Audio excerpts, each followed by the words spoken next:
नमस्कार सभी किसान साथियों को आपके अपने YouTube चैनल खेत किसानी एंड डेयरी फार्मिंग में आप सभी किसान साथियों का स्वागत है।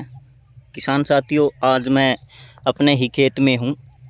आज मैं ये जो धान दिखा रहा हूँ, ये लगभग धान आपको ऑर्गेनिक धान दिखा रहा हूँ। किसान साथियों, ये जो धान है ये ऑर्गेनिक धान है कह सकते हो आप। ना ही हमने इसके अंदर कोई कीटनाशक की स्प्रे की है, ना ही हमने कोई कीटनाशक इसके नीचे ज़मीन में डाला है। सिर्फ इसको हमने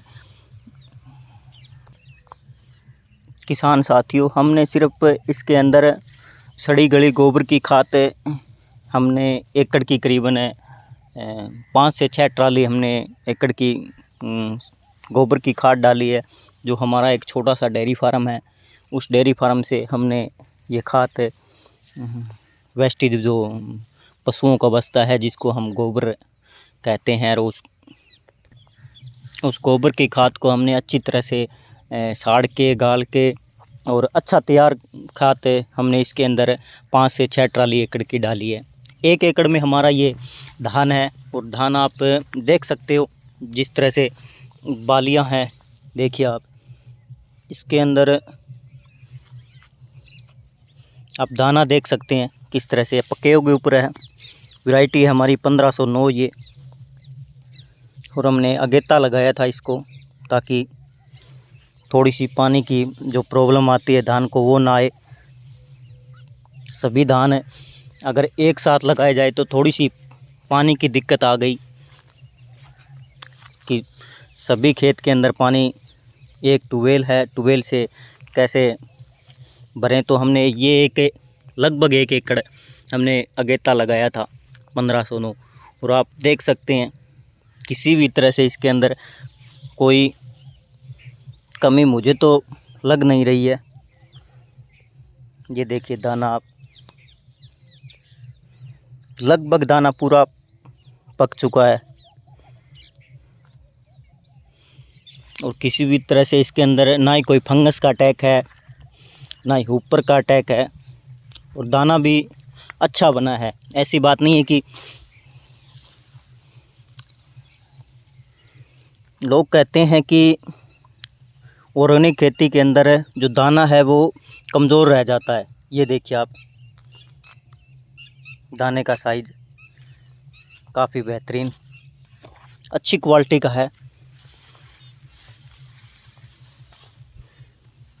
ये देखिए चमक भी बहुत अच्छी है दाने के अंदर, और लगभग ये 10 दिन के अंदर पककर तैयार हो जाएंगे। आप भी इसी तरह धान की खेती कर सकते हैं, जो बिना फर्टिलाइजर्स के, बिना रासायनिक की प्राकृतिक खेती है ये।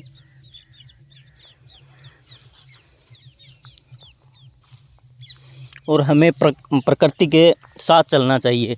इसके अंदर थोड़ा हुआ था, हम कह दें कि पत्ता लपेट भी आई थी, मगर कोई भी चीज़ इसके अंदर ETL लेवल से ऊपर नहीं गई। और सबसे बड़ा कारण यही है कि आप प्राकृतिक खेती करते हो, ऑर्गेनिक खेती करते हो, तो आप अपने खेत की टाइम टाइम पर देखभाल करते रहो, और कीट है वो देखते रहो। कोई भी कीट है वो ETL लेवल आप अपनी खेती के अंदर ध्यान से देखोगे तो आपको पता चल जाएगी, कोई भी कीट ETL लेवल से ऊपर नहीं गया। जो हमारे मित्र कीट होते हैं वो उन कीटों को आपस में खा लेते हैं। जो मांसाहारी कीट होते हैं कुछ, और कुछ साधारण कीट होते हैं, तो वो हमारे मित्र कीट होते हैं। मित्र कीट उन कीटों को खा लेते हैं जो किसान को हानि पहुंचाते हैं। और मुझे ऐसा लगता है कि किसान एक प्राकृतिक खेती है वो बहुत अच्छी तरह से कर सकता है। लोगों का भ्रम रहता है कि हमारे खेत में है वो होगी नहीं होगी। ऐसी बात नहीं है कि प्राकृतिक खेती नहीं होगी। थोड़ा सा कम निकल सकता है, ये नहीं है कि होगी नहीं। अगर आप इसकी प्रॉपर मात्रा में ध्यान रखोगे, टाइम टाइम पर आप इसकी गोबर की खाद है वो गिरोगे, जीवामृत चलाओगे, घन जीवामृत चलाओगे, तो आपकी अच्छी पैदावार होगी। और वो पैदावार आपकी है वो शुद्ध बचत होगी। जो लोग पेस्टिसाइड की खेती करते हैं वो आधे से ज़्यादा तो वो खर्चा कर देते हैं। अगर धान की बात करें तो धान के अंदर काफ़ी ज़्यादा पेस्टिसाइड का स्प्रे का उपयोग होता है। आप शुरू से लेकर देखें तो करीबन 5 या 7 दिन में इसके अंदर 1 या 2 स्प्रे करनी पड़ती है। कभी फंगीसाइड मारना पड़ता है, कभी कीट पतंगों के लिए स्प्रे मारनी पड़ती है, कभी आपको सुंडी की स्प्रे मारनी पड़ती है, कभी आप कुछ भी हर हफ्ते लगभग आपको स्प्रे करनी पड़ती है। पर प्राकृतिक खेती के अंदर देखा जाए तो हमें ऐसा कोई स्प्रे या ऐसी कोई चीज़ नहीं डालनी पड़ती जिससे एक किसान को हानि पहुँचे। अगर हम प्राकृतिक खेती की बात करें तो प्राकृतिक खेती काफ़ी अच्छी है और इस खेती के अंदर हमारा सब कुछ घर से है। किसान को लॉस नहीं होता और किसान को जाकर दुकान पर जाकर ये नहीं पूछना कि हमारे खेत के अंदर ये दिक्कत आई हुई है और क्या करें। जब आप पेस्टिसाइड का उपयोग करते हैं किसी भी खेती में तो आप दुकानदार से जाते हैं और दुकानदार होता है वो आराम से सीट पर बैठा रहता है और किसान जाकर उसको कहता है कि हमारी खेती के अंदर ये दिक्कत आई है, और वो एक आपको बैग भरकर दवाई की पकड़ा देता है, जिससे किसान को काफ़ी ज़्यादा लॉस होता है। उस दुकानदार को ये भी नहीं पता होता कि हमारी जो एक किसान है उस किसान की खेती के अंदर कौन सी बीमारी क्या चीज़ आई हुई है, पर वो 2-3 बीमारियों की इकट्ठी आपको स्प्रे पकड़ा देता है, दवाई पकड़ा देता है, और वो दवाई आप लाकर छिड़क देते हो। तो इससे आपकी हो सकता है फसल भी बढ़िया भी हो जाए और हो सकता है आप घाटे में चला जाए। एक किसान है तो किसान को ये नहीं भाई, जो किसान है वो अपने खेत में जाए और अपना फील्ड चेक करे, फील्ड चेक कर अपना देखे खेत कि खेत के अंदर कौन सी बीमारी है, उसी बीमारी की जाकर अगर स्प्रे लानी है तो लाओ। ये नहीं है कि दुकानदार को जाकर बोले और दुकानदार एक बैग भर कर दे दे। आधी से ज़्यादा फसल तो एक किसान है वो उस दुकानदार को दे आता है और बाकी बचता है वो कुछ लेबर लग जाती है और किसान के पल्ले है वो कुछ नहीं रहता।